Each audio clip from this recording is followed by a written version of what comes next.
देवी, राजमहल त्याग कर सम्राट विक्रमादित्य ने ऐसा क्या किया कि वो मकरंद की जगह ले पाए? और देवी, क्या यह संभव था? राजन, सम्राट विक्रमादित्य के लिए कुछ भी असंभव नहीं था और कुछ ऐसा ही हुआ। उनके आगे पहली चुनौती थी मकरंद की बहन का टूटा रिश्ता। समझ दीजिए, अगर आप संबंध तोड़ देंगे तो मेरी बेटी का क्या होगा? आप मुझे थोड़ा समय दीजिएगा, मैं आपकी सारी इच्छा पूरी कर दूंगा। प्रजापति, बात इच्छा अनिच्छा की नहीं है, ना ही लेन देन की, बात है बराबरी की। अब तुम्हारी और हमारी क्या बराबरी हो सकती है? कौन है कमाने वाला आपके यहां? कौन कमाएगा? कितना कमाएगा? आप हमसे बराबरी कैसे कर सकते हैं? और सुनो,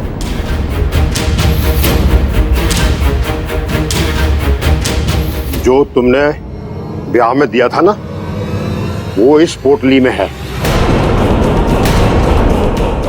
रखिए इस पोटली को, रखिए। अब हम चलते हैं। सुनिए तो,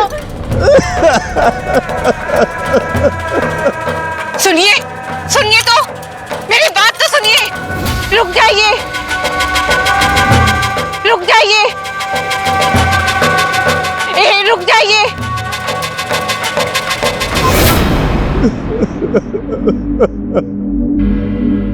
मेरे बेटे सुंदरी का क्या होगा? उसका जीवन बर्बाद हो जाएगा।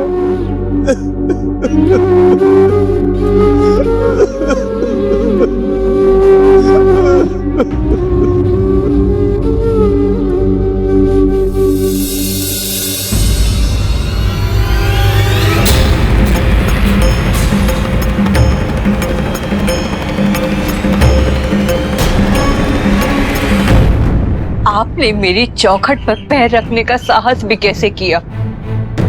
आपका ऋण चुकाने आए हैं, आपकी सहायता कर रहे हैं। हमें ना तो आपकी सहानुभूति चाहिए और ना ही किसी प्रकार की सहायता। कृपया कर चले जाइए, आप यहाँ से चले जाइए।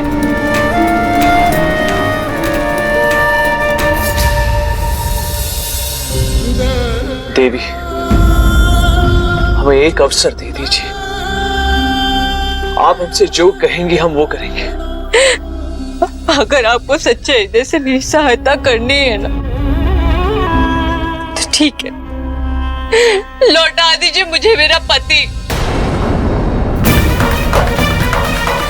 मेरे बच्चे को उसका पिता लौटा दीजिए, उस अभागन बहन को उसका भाई लौटा दीजिए, उस पिता को उसका बेटा लौटा दीजिए, लौटा दीजिए।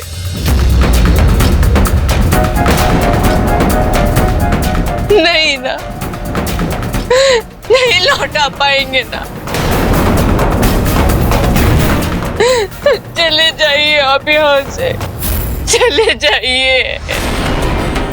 देवी, कि ये सब सुनकर सम्राट विक्रमादित्य ने अपना इरादा बदल दिया होगा? क्या वो अपने राजमहल में लौट गए होंगे?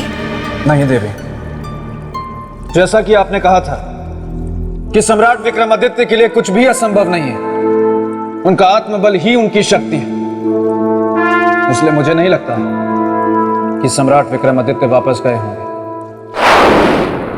लेकिन मैं वापस आ गया।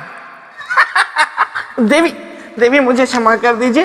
प्रेत भूमि में अपने मित्र की इस करुणामयी कथा को सुनकर मैं बहुत रो रहा था और अकेले अकेले रोना मुझे बिल्कुल अच्छा नहीं लगता, इसीलिए मैं यहाँ आ गया। ठीक है बेताल, तो सुनिए राजन, मकरंद की पत्नी से खरी खोटी सुनने के बाद सम्राट विक्रमादित्य के सामने संपूर्ण गांव उपस्थित था।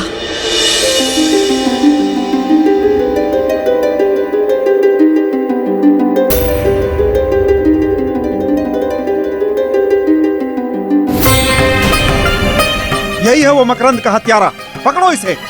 इसने एक नौजवान बच्चे की हत्या की और सीना चौड़ा करते हुए यहाँ चला आया। इसे सबक सिखाना ही होगा, तभी इसे पता चलेगा कि नौजवान बेटे की हत्या का दुख क्या होता है।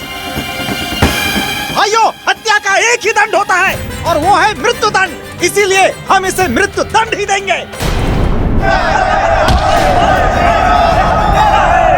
रुक जाओ।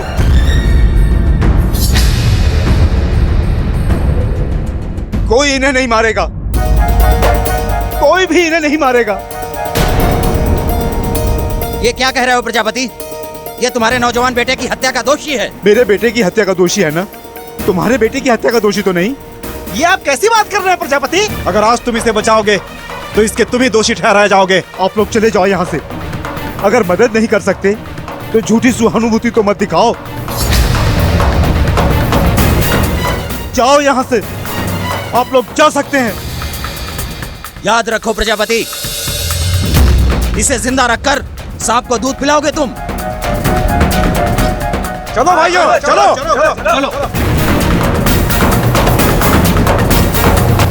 सम्राट, हम पहले से ही बहुत दुखी हैं। अब हमारे दुख को और मत बढ़ाइए। नहीं प्रजापति जी, हम आपके दुख को बढ़ाने नहीं, उसे कम करने आए हैं। आपके और आपके परिवार की सहायता करने। सम्राट, अगर आप सच में हमारी सहायता करना चाहते हैं तो यहाँ से चले जाइए। क्षमा करना हमें, पर जब तक हम आपके परिवार के हर सदस्यों के चेहरे पे सुख नहीं देख लेते, हम यहाँ से नहीं जाएंगे।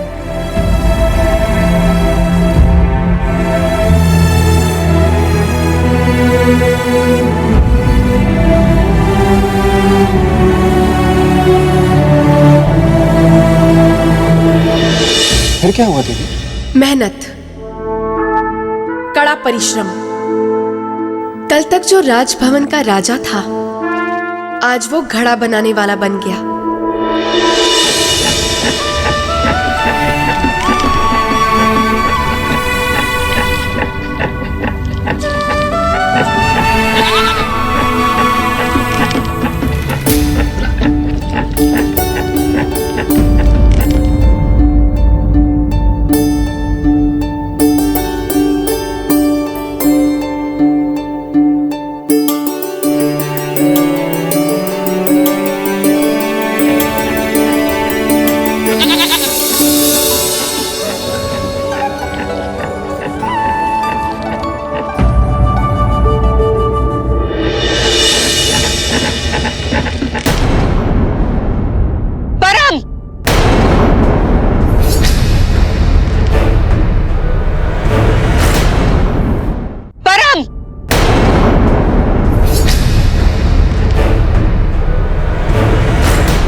ये सब करके क्या दिखाना चाहते हो इस संसार को? क्या बताना चाहते हैं कि आप बहुत न्यायप्रिय हैं, आप हमारे शुभ चिंतक हैं। क्या सिद्ध करना चाहते हैं? देवी, हम कुछ सिद्ध नहीं करना चाहते। हम तो आपकी और आपके परिवार की सहायता करने आए हैं। नाम मत लीजिए सहायता का। चलो यहाँ। देवी, देवी,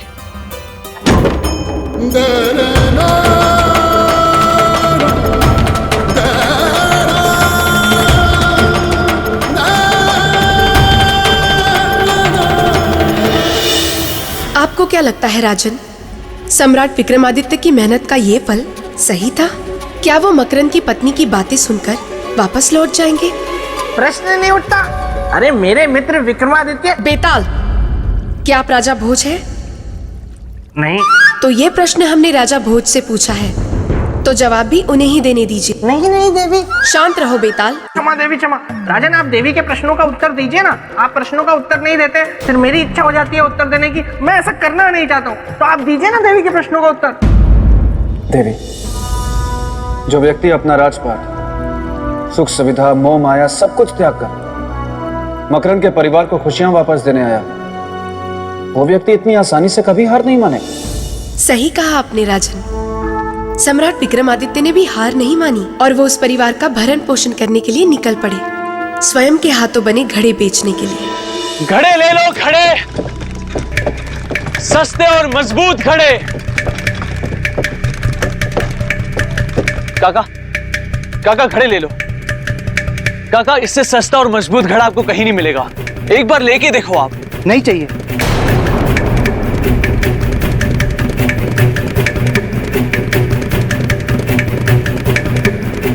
काकी, काकी घड़ा ले लीजिए।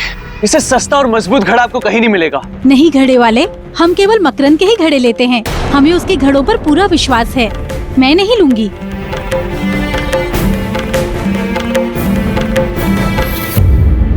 यानी मकरंद की साख और उस पर लोगों का विश्वास, यही दो कारण है कि हमारे घड़े क्यों नहीं बिक रहे। हमें किसी भी हाल में इस परिवार के नुकसान की भरपाई करनी है। हमें किसी भी हाल में इस परिवार के नुकसान की भरपाई करनी है। घड़ों को हर हाल में बेचना होगा।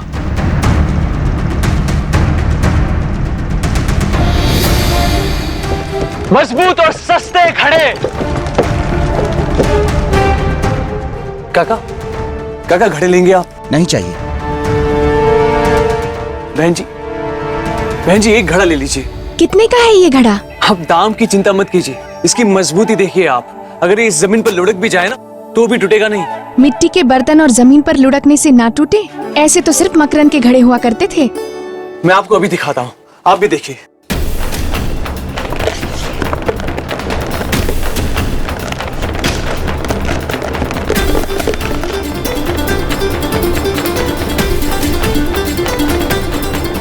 ये घड़ा मैं लूंगा, ये मुझे चाहिए।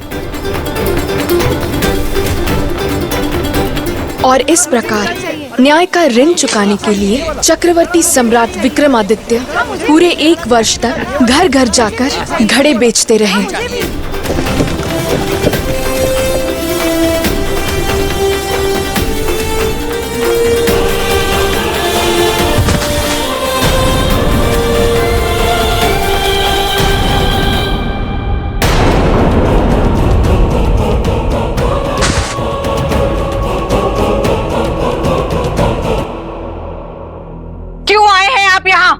मैंने आपसे पहले भी कहा है कि हमें आपकी किसी भी प्रकार की कोई सहायता, कोई आवश्यकता नहीं है, लेकिन पता नहीं क्यों आप बार बार हमारे घाव को कुरेदने चले आते। हमें हमारे हाल पर छोड़ दीजिए। हमारे भाग्य में जो होगा वो होगा हमारे साथ। जीना होगा भाग्य में तो जी लेंगे और मरना होगा तो मर जाएंगे। कृपा कर चले जाइए। सुनंदा, नहीं बाबूजी, हमें कुछ नहीं चाहिए इनसे, कोई दान नहीं चाहिए।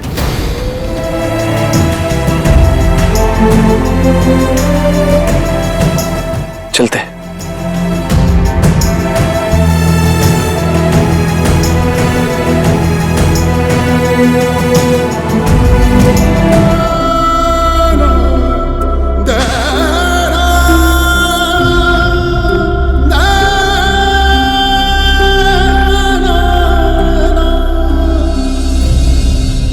समधी जी, प्रणाम।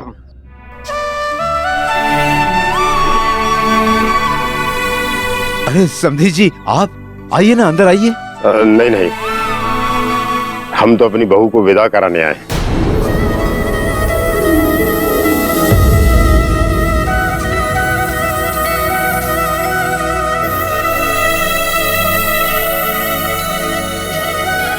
लेकिन आप तो रिश्ता तोड़ गए थे, फिर ये विदाई?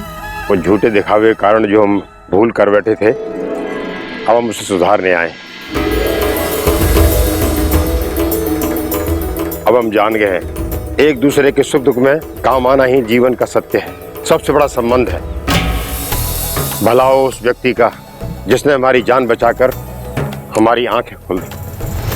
अरे कोई मुझे बचाओ,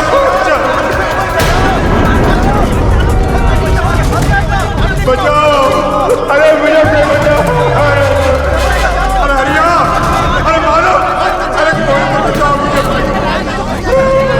बचाओ, अरे कोई